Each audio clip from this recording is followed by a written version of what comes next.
It's currently a 4-year age liquid that we are aging in our barrels. We're going to experiment, put the liquid in different barrels. Wait till it gets to 6 years, 8 years, 12 years. You know, when I first entered the whiskey the business itself, I used to, after each fight, I used to have a tradition with Mr. Lorenzo Fertitta, the former owner of the UFC. UFC, yeah. We would toast a whiskey after every fight, and it became synonymous in the fight game.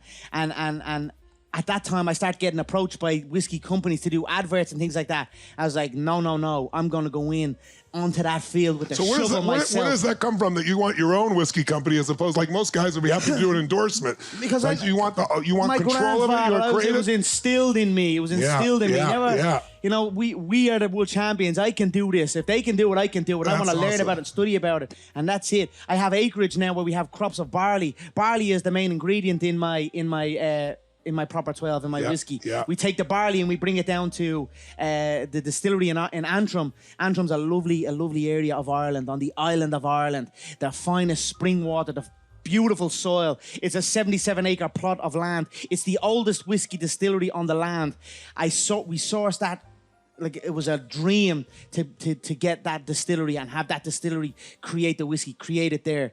And we have created an amazing liquid. We are dominating Jameson in the sales category as we speak. That's incredible. So let's keep going, and that's it. I'm only at the beginning. You know, most people, you know, you get so much press for Notorious, which is great because it's part of your brand. But you're a fucking giver, man. That's one of the reasons I wanted to meet you, too, because I know you're the real fucking thing. And then tell people about what you do with the hospitals there. And I know I've seen the things you've done online for kids. I mean, you're like, people don't know that side of you. Yeah. Well, like in Dublin 12, like I said, Proper 12 is the name. Dublin 12 is where I come from. The largest children's hospital in the country is in Dublin 12. So everyone in Ireland has a relationship with Dublin 12. It's only a small area, but we all have a relationship with it.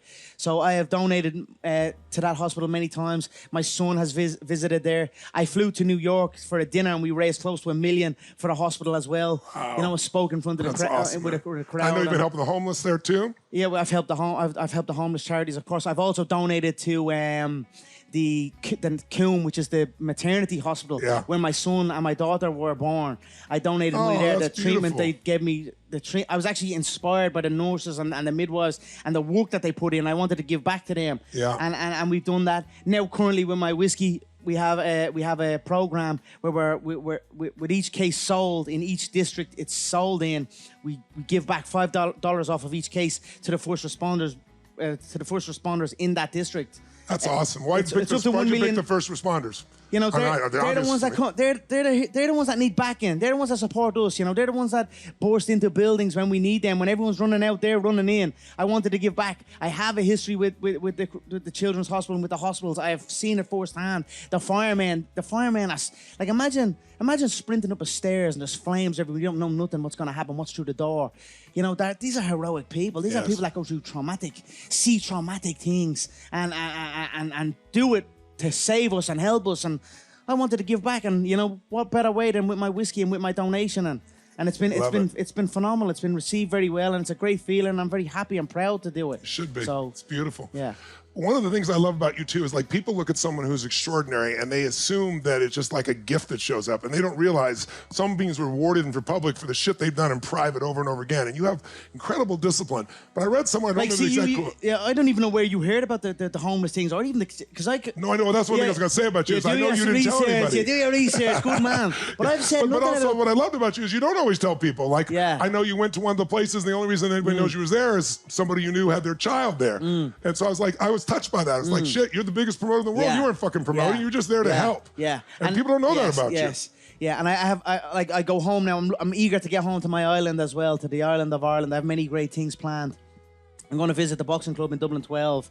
I'm going to visit my gym in SVG Nace as well. I'm going to put on shows for the people and meet people, because I think it's easy. Look, we're all powerful people here as well. It's easy for a rich man to throw money around, and that's not... It needs to be more than that. Same as this, Exactly. I need to be in the flesh, and I want to be in the flesh. I want to give back. I want to give time more than I want to give money. Do you know what I mean? And I think that's more powerful and holds more power and more inspiration. Your presence inspires people, moves people. That's something, again, I've learned as I'm getting older. It's just commit time Time is is not too more old valuable yet. than anything. Tell me something, though. I read a quote. I'm not paraphrasing it right, but in essence, you said it's all fucking practice. It's all discipline. Tell us, what do you think has really made you successful? Because people look at a guy like you and he goes, he's so gifted. You are gifted, but you've developed your fucking gifts. But tell us, what's the essence of what makes that success happen? The same essence in any hard work. Or in any success. It's hard work. That's it. Hard fucking work. You put it in, you believe in it, you will succeed. And that's it. I am living proof. If you want to look at a man who has clawed his way, fought with every ounce of his being to get to where he is, you're looking at him right here. So that's what I've done. That's beautiful.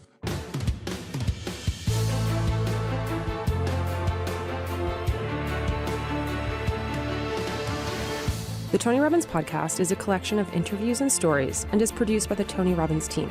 Copyright Robbins Research International.